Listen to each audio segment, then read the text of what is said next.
Hi everybody, today is Thursday, July 31st, 2025, and our friend Michael Hudson is back with us. We don't know if Richard gonna join us yet because it seems that there is a problem in the New York City with the energy and internet, and let's see if he can join us today. Ma- Michael, welcome back. Let Thank me you for having me. There's been a real, between Richard and myself, there's been power outages all over New York as buildings turn on their air conditioning at 8 or 9 in the morning. There's a power surge on in our neighborhood. The transformer from Con Ed burned out, caught on fire. It took them a day to fix that. That was Tuesday. Yesterday on Wednesday, they turned the buildings turned on the power again after they fixed it overnight, and the feeder cables to the transformers burned out. So in front of my house now, Con Ed sent a diesel generator, just like in the Ukraine. The When the transformers are blown, they have a diesel generator supplying electricity. That's what's powering my computer right now with you. And I suspect that Richard has a similar problem with the power outages in New York. This is happening all over the country, apparently. And it's 102 degrees for the last 2 days here. And the, in my apartment, the temperature went up to 84 degrees all night long, all day long, without lights, without electricity, without being able to use a stove. Many people have been having to throw out their what's in the refrigerator. That's life in New York City for the last few days. yeah. Michael, let's get started with what's going on with the United States and European Union. We know that Ursula von der Leyen was meeting Donald Trump. We had Stormer meeting Donald Trump, and the New Deal between the United States and Europeans. You feel that it is a disaster. What's your take, and why do you feel that it would be a disaster? It's an economic disaster, but it's even more of a military disaster. And I think the only U.S. paper that's really explained what's happening is, I hate to say it, the New York Times, which is the paper for the deep state. It's the neocon paper for the Democratic Party and the deep state. And yesterday they quoted Marcos Sefcovic, the European Union Trade Commissioner, who explained what the deal is all about. He said, it's not only about the trade, it's about national security, it's about Ukraine, it's about geopolitical volatility.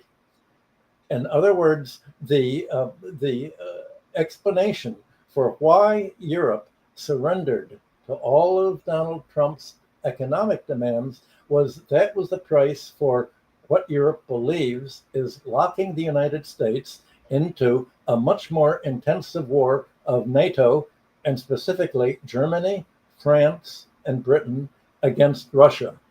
That the war in Ukraine is only a battlefield. The war is between Western Europe and Russia, and the von der Leyen made this very clear. She felt that a surrender economically was necessary. And that surrender, obviously, the Europeans are aware that the United States has increased its tariffs sixfold on Europe from 2.5% to 15%, while Europe abolishes all tariffs on the United States. Europe has agreed to pay for U.S. Energy 6 times what it's paying now. This is physically impossible, you'd think, on the surface, because there's not even that port capacity. And Europe has, when I say Europe, I mean one person, von der Leyen. This is not an agreement really not a trade agreement. It's not an agreement by the European countries to go along with trade deals, Trump's trade deal. It's an agreement of really one person, the head of the European Commission, von der Leyen, has negotiated it, and she is single-mindedly, along with Merz in Germany, uh, aiming for a buildup of much more serious war with Russia. But I want to talk about the economic deal that's triggered all this. And here's really what the situation is. I've known a number of European professors, PhDs, who've gone to taken a vacation and gone to Marrakesh. And what's happened with Trump making what he thought was, I want everything, the whole world. Here's what I'm asking for. He presented the asking price to Europe, and the situation was much like an Arab dealer in one of the stalls selling clothes or other things to the European buyer. What I'm told is that the typical arrangement or practice of the Arab dealers is just like Trump. They like to make a negotiation, a sale, a interpersonal negotiation, and they begin setting a ridiculously high price. And if you're the usual Arab customer, then you say, oh, that's ridiculous. It's really only worth 10% of all that. And there's a negotiation. Well, the Germans, my German friends who went, didn't know they were supposed to negotiate. They think it's like going into a German department store or a restaurant or any other transaction. And here's the price, you pay the price. You don't bargain, go into a department store and say, can you lower the price? It's not the mentality. So they essentially didn't bargain. Well, usually I suspect that the Arab stall seller will sort of figure there's going to be a back and forth. And if the European buyer is the usual inexperienced buyer, they will think, oh, we've made such a victory. We've got him down 50%. Look what we've done. We've saved 50% on this nice blouse or dress that we bought. And the seller thinks, well, that wasn't much fun negotiating. It's taking candy from a baby. I would have gone down to 10%, but they think they've won when they've got 50%. Well, that's exactly how Ms. von der Leyen is depicting the great victory that Europe has got by having Trump reduce his asking price for the European tariff from 30% to just 15%. And this is presented as somehow as if von der Leyen has acted on behalf of the Europeans to get the best deal she could with the United States. Well, in my mind, and in the mind of the press a month ago, Europe didn't have to make a deal. Europe had put together a very good response. And the response was, if you really try to make that demand, then we're going to make symmetrical counter demands. We're going to begin to tax America's internet firms and information technology at the minimum global rate of taxation. So you're now going to no longer be able to avoid having to pay an income tax. You're going to have to pay the minimum tax that we've done. We're going to stop importing American products, American bourbon.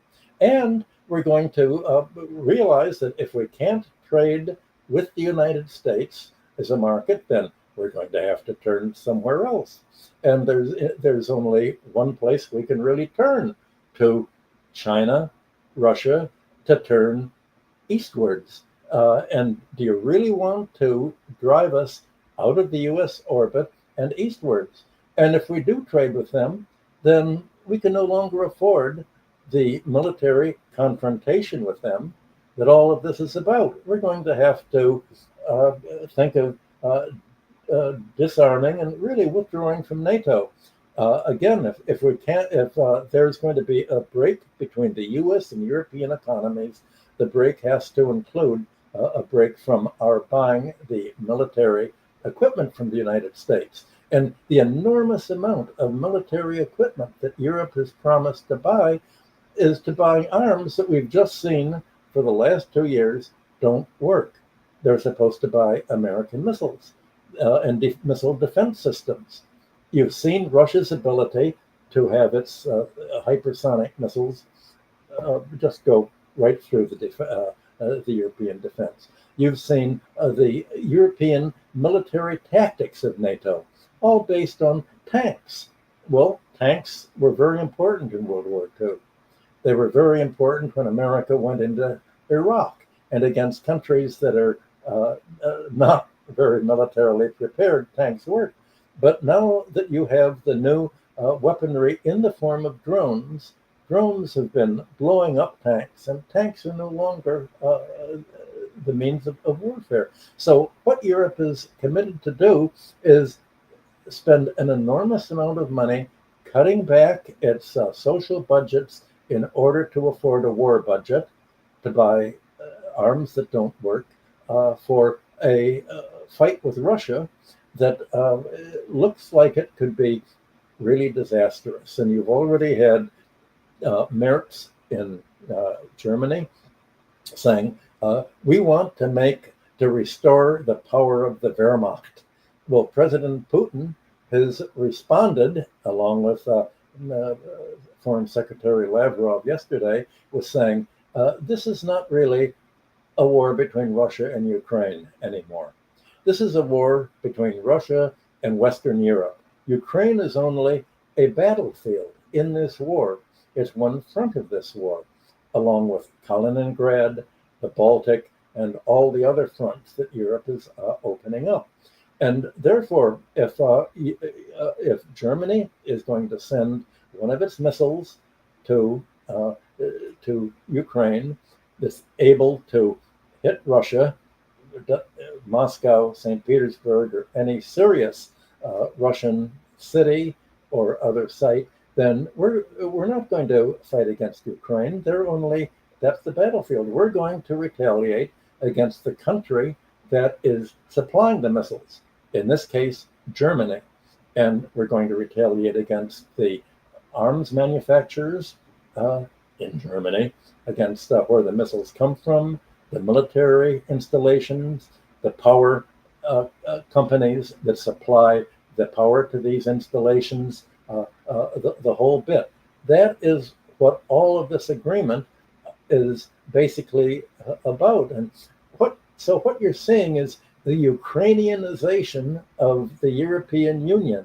You're just as America has had a coup d'etat that installed Zelensky's regime, willing to fight to the last Ukrainians. The United States has helped shape the political structure of the European Union, taking negotiating power away from the individual nations that are members of the European Union, taking away the power of European voters to vote for their national parliaments that will have a voice in this, and turned it over to the European Commission, which in effect acts as the public relations arm and negotiating arms of NATO. So somehow what is supposed to be the European Union acting on behalf of the European population has been taken over by neocon Cold Warriors and advocates of NATO and leaders who really imagine that somehow they can pick up where World War II left off, and this time, according to Mr. Marx, this time we will make the Wehrmacht more powerful. Well, President Putin said, well, the Wehrmacht fought against us in World War II. How did that turn out? In World War I, Germany's about to become a 3-time loser. And Europe has said Well, it's all about security. Now, by knuckling under to President Trump's demands, at least we've got the United States to support us. And the amazing thing is at the end of the conference on Sunday, von der Leyen said, one thing that this agreement has created is stability. We now have fixed an agreement that is going to last throughout the balance of Trump's presidency. He's never going to change the terms that he's negotiated on. This is what's so crazy. That's exactly what Trump does again and again and again, change the terms. And Trump has made it clear that,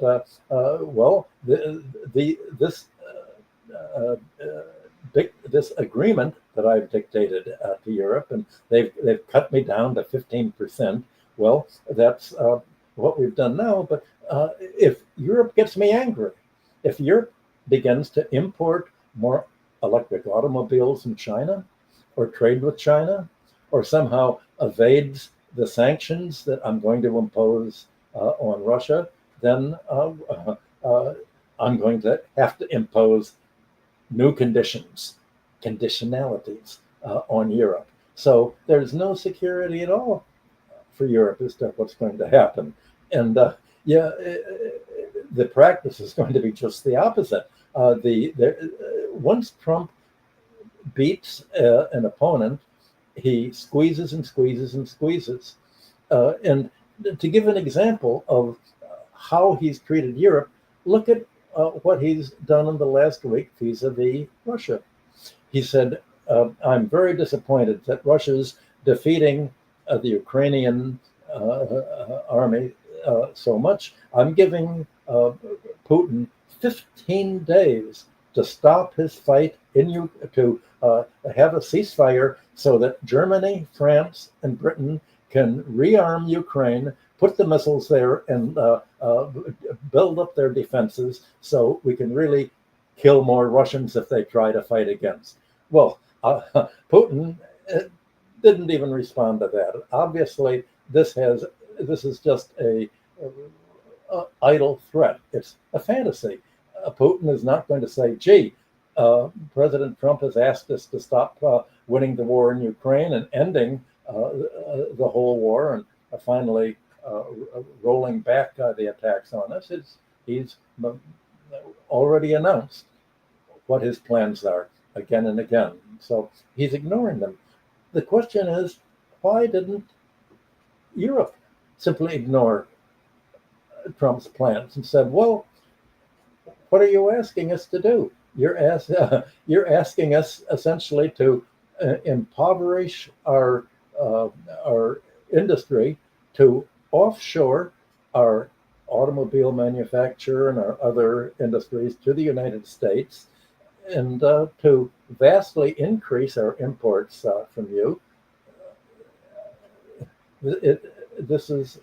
It's so one-sided that you would expect Europe to do more than just give verbal protests. Macron has said, the French have said it's a dark day for Europe, but they're not doing. What are they going to do to say that tomorrow, on Friday, August 1st, they're supposed to put everything in writing? So at least we're going to have, for the first time, spelled out what is expected to result from the agreement.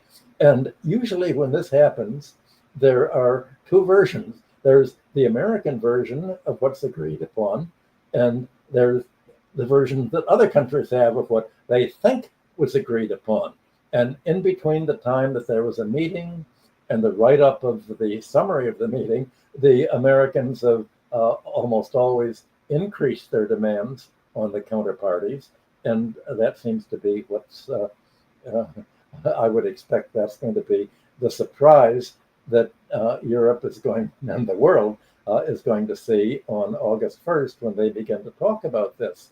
Is this really an agreement or not? It seems to be impossible on the surface that this agreement can actually be followed without not only injuring the European economy, but threatening to break the whole way in which the European Union is organized apart to break up Europe because of the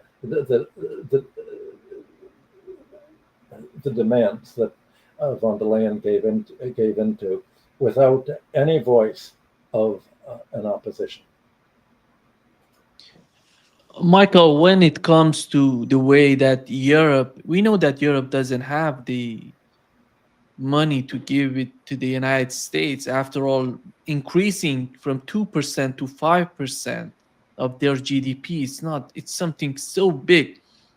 And with the current situation of the European economy, that is not likely to happen, in my opinion. How Europe is not able to pay the United States is not able to provide Europe with weapons that they're asking for. What is that all about? It seems that Russia feels somehow. So what would come out of the deal between the two? Well, I've been reading the European press, and what they say is, well, we can fiddle with the 5%. For instance, we promised to pay 5% on national security.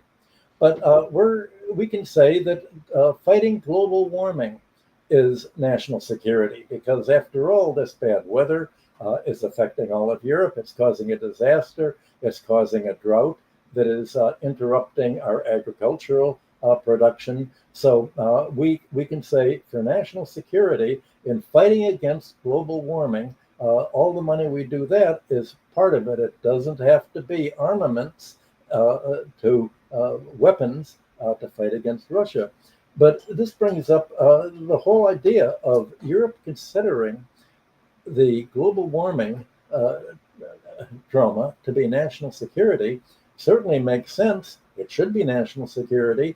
But look at the contrast between what the European voters and governments want. They want to stop global warming. They want to prevent the use of coal, and they want to stop the dynamic. This is the opposite of what the United States wants.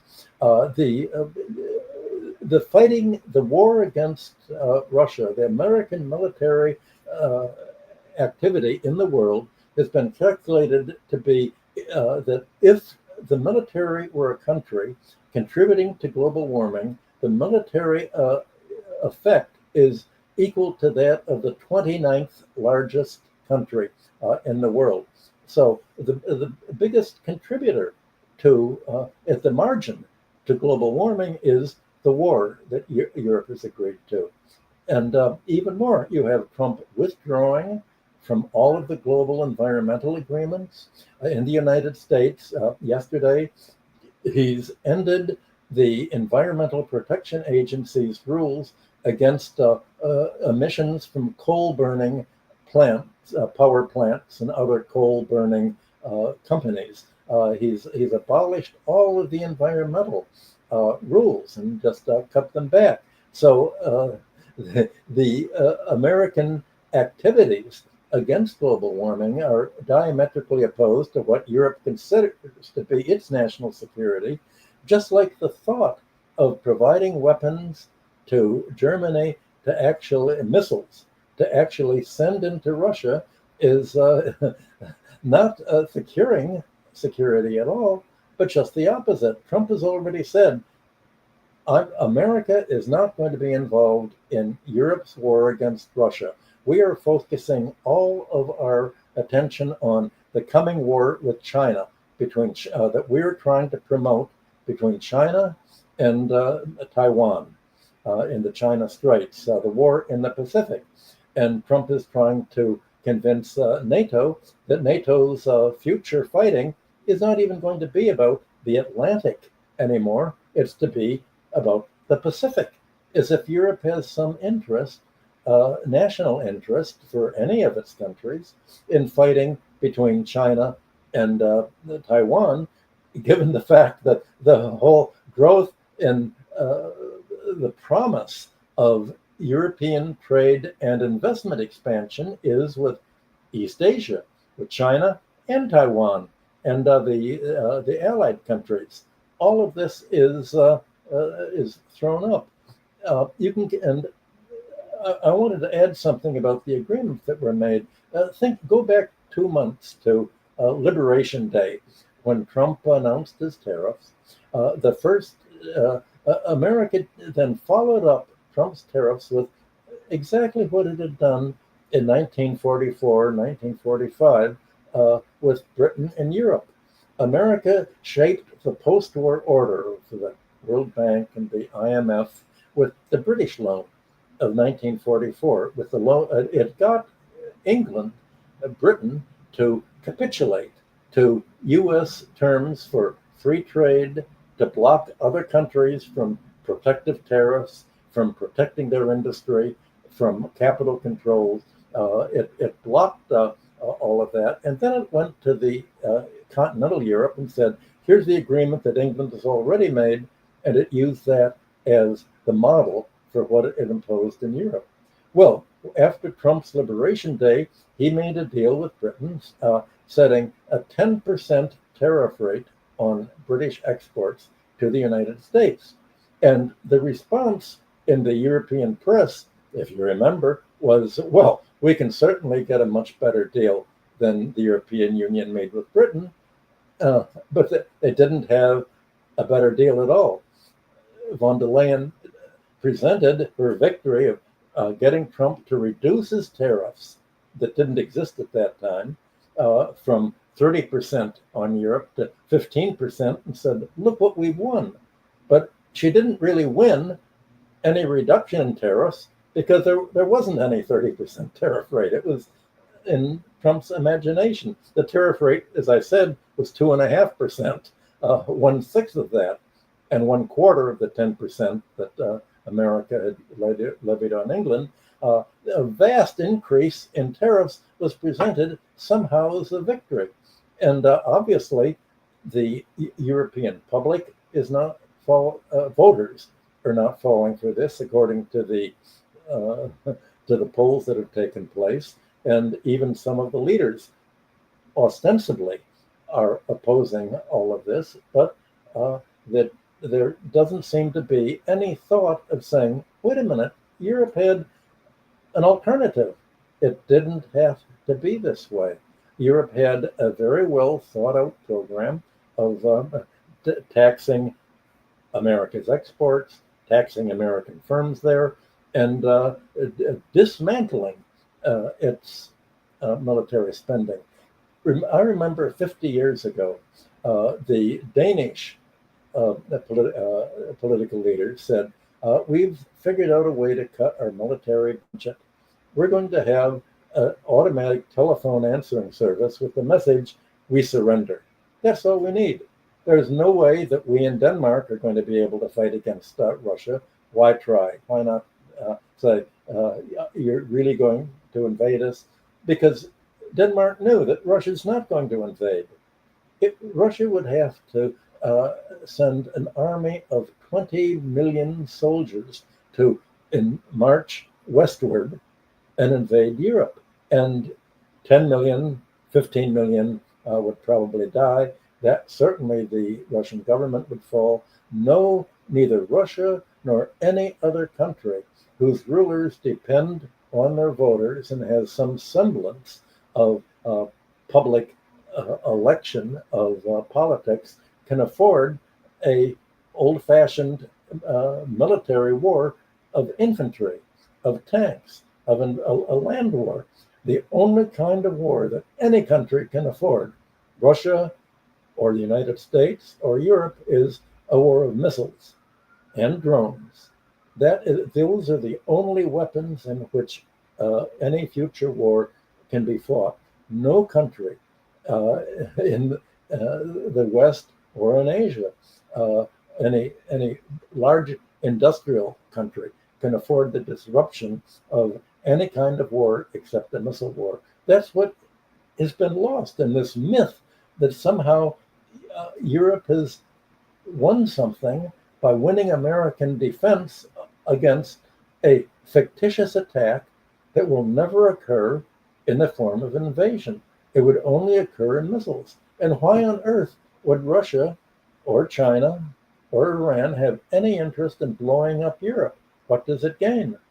by not blowing up Europe, maybe someday, President Putin said, perhaps in 30 years, we can begin trading and investing and having a civilized relationship with Europe again. But for the time being, we're turning our back on it. There's a break, and we're turning ourselves eastward.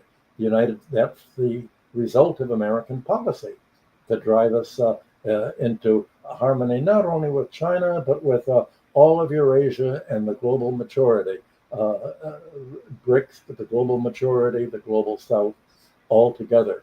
That's what is emerging from all of this. And it's going to leave Europe isolated, dependent on the United States, but without really having much of an access to the US market, which itself is shrinking because the United States has reached the end of its financial expansion that's occurred since 1945.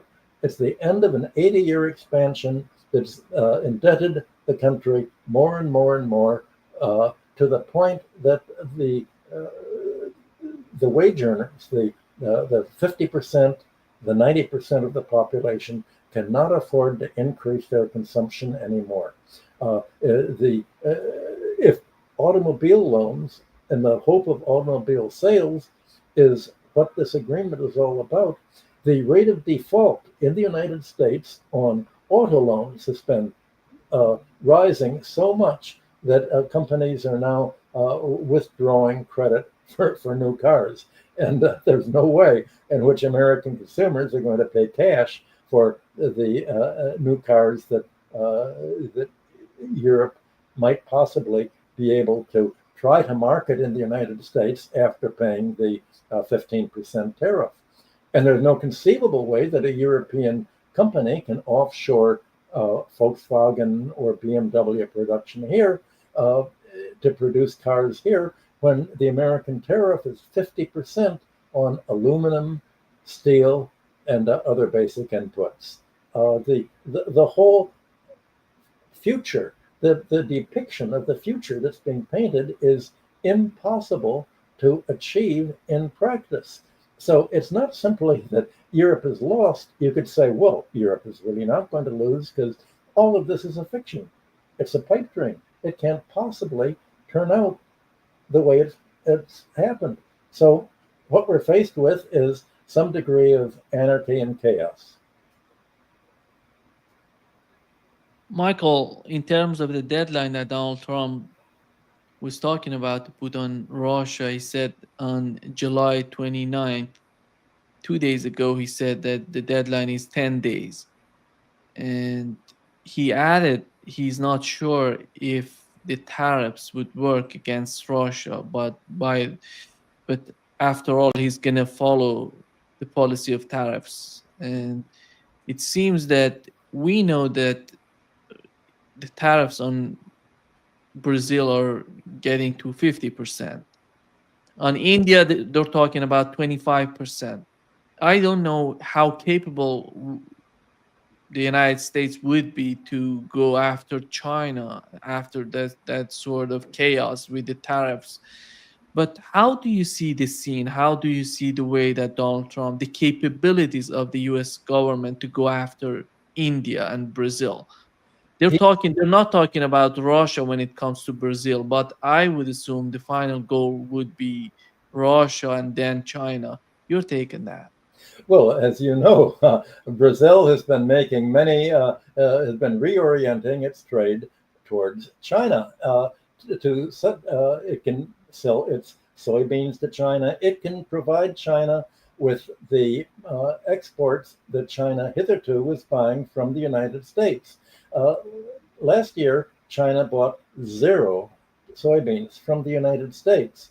Chinese imports from the United States have been cut back drastically. And what Trump has done is seems to be something quite obvious. If Brazil and other global South countries, and you'd think Europe, are unable to export to the United States, they're going to look for other markets. What's the main other market? China and the rest of East Asia. So Brazil is already reorienting itself to Asia, and that's why China, I understand, has been building a new port in Brazil just to facilitate Brazilian trade with China much more. Mexico has already been going down this path, and it's already been or reoriented much of its trade with China and other Asian countries. It's looking across the Pacific for its trade deals. That is basically what's happening. And regarding India, the Trump tells India you cannot buy your oil and gas from Russia anymore. You're going to have this 25% tariff. That's a huge tariff. And when you think of, well, what is India producing? Well, just in the last few months, India has replaced China as the main exporter of smartphones to the United States. Well, what's going to happen now? Is the price of smartphones going to be drastically raised? What is India going to do? It's been supporting the value of the rupee by buying Russian oil, mixing it with other oil, and exporting it as Indian oil, largely to Europe. There's been a kind of just pretend country of origin that the European oil importers have gone along with in other countries. And India has been, along with Turkey, has been the main beneficiary of this charade. And Trump threatens to stop the charade. I don't see how he can possibly impose the penalties on India that he's threatened to do without essentially driving India out of the Western orbit. And despite its military antagonisms with China, realizing, well, there has to be some way in which we can make an accommodation there. We've lost the U.S. market. So what I would think that Trump has made forecasts for the United States that, to me, are completely fictitious. His forecast is that the trade between Europe and America, Japan and America, Britain and America is going to continue just as it was before, but foreign countries are going to be paying the tariffs, if not foreign countries, then American consumers. And already, as I think I mentioned last week, steel prices in the United States were raised because of the 50% tariff that Trump has created, raising the umbrella for pricing for steel companies here to raise their prices to what's available marginally for imports. Well, you're finding this trade is just not going to occur. So the tariff revenues that Trump has promised will not occur. And without these imports, quite apart from if the imports had to be made, consumers would pay and prices would go up. The imports simply will not be available. Well, that's going to increase U.S. prices also. So you can just imagine what's going to happen by the end of this year. The U.S. inflation is going to take place. Trump has already threatened the Federal Reserve with a fight to lower the interest rates, and he's brought pressure on Amazon, on one country after another, on Walmart. Don't raise your prices. And Walmart and Amazon said, okay, we won't. And then they've raised their prices. They said, well, we can't afford to go out of business. If we can't raise our prices, then we can't afford to make the imports. So, and prices will go up anyway. This is the quandary into which Trump has pushed the United States economy, and he has such a group of bullies around him to browbeat the Republican senators and congressmen and women to support his laws that nobody in the Republican Party is in a position to oppose him. And the Democrats are overjoyed not only can they condemn the Republicans, but Trump is doing what Biden and the Democrats and the deep state wanted to do all along, but we're not able to do. It's Trump has been the apotheosis of the Democrat Republican joint mobilization for a military confrontation with Russia and China, and for the economic increase in prices to push up corporate profits, the stock market, all over the short term, to be sure, at the cost of labor. But they really believe that, well, there's no third party in the United States. There's no American equivalent to the Alternative for Deutschland or for the nationalist parties in other countries, because they're only the Republicans, the Democrats, and they're pretty solidly behind what's happening.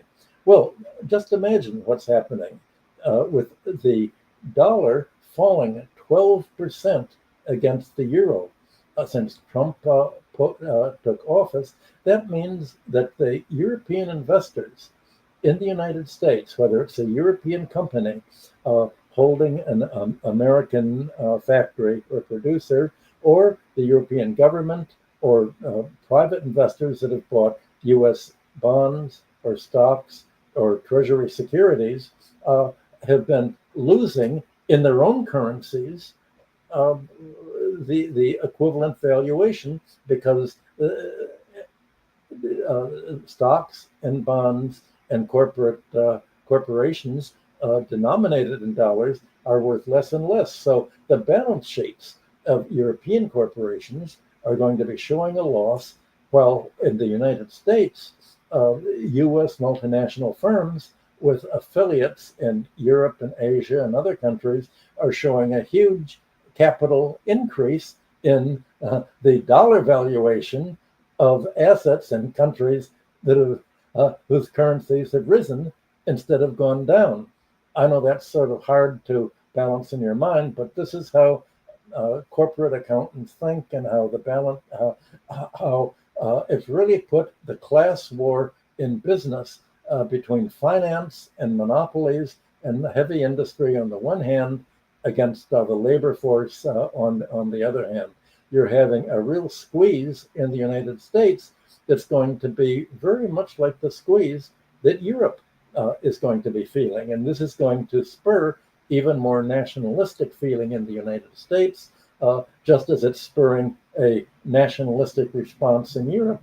But the nationalistic response in America doesn't have a political vehicle for voters to express themselves, whereas Europe does have a vehicle, unless you live in Romania, where they simply nullify the election of a nationalist, or in Germany, if it succeeds in banning the right-wing parties. And essentially, you're having the Europe dropping the democratic facade, the illusion of Europe as a democratic government reflecting the will of voters, instead of following the plans handed to its politicians by NATO, with Ms. von der Leyen is the intermediary putting the demands into their hands. Michael, before wrapping up this session, when you look at the United States today under the Trump administration, they have tried with the war in Ukraine, somehow put pressure on Russia. They couldn't do it. Militarily, they're not capable of defeating Russia. In the Middle East, with the case of Iran, we had the same. CNN reported that in 12 days of war, the United States has spent 25% of THAAD missiles, the air defense system that they sent to Israel. 25%. Just imagine how was that. Economically, you look at the way that they have treated China, they're treating Brazil and Russia and India. What is the current phase of the American policy? Because if they go militarily, they're gonna lose. If they go economically, they're gonna lose. Is that gonna this sort of desperation? Is that gonna make the United States more dangerous? Is that gonna make them to somehow understand the situation or find a solution for what's going on? It's more dangerous because Trump seems to be crazy. I think the common, you've had a lot of great guests on your show, and there's a common denominator. They've all pointed to a seemingly obvious point. The United States has depleted its supply of missiles, tanks, and arms to supply Ukraine and to supply Israel. If there's a serious war, how is it going to fight a war without weapons? It'll be Europe and the United States will be in much the same condition of Ukraine without weapons. It has manpower, but what can this be done without weapons? So we're back to the point that there's only one way of any serious military war being fought. That's by long distance missiles. And Russia does not need atomic missiles. It has developed such a lead in technology over the United States with its hypersonic missiles and what we've seen demonstrated already in Ukraine, just as Iran has developed such a technology, as we've seen in what it was able to do in Israel, that any kind of a military confrontation between the United States and Europe on the one hand and other countries is bound to lose. And the question is, if the United States doesn't have any defense against the Russian or Iranian or Chinese missiles, if it doesn't have the ability to draft an army to try to invade foreign countries, if it doesn't have any supply of tanks and weapons and artillery to supply, then all it has is atomic weapons. And we're having somebody who's had COVID quite a few times, and people are quite frankly worrying about his sanity. He's acting like a crazy person.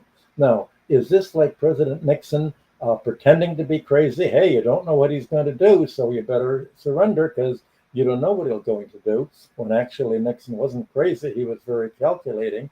That was part of the strategy that people were talking about. Act crazy and other countries will back down because they don't want an atomic war.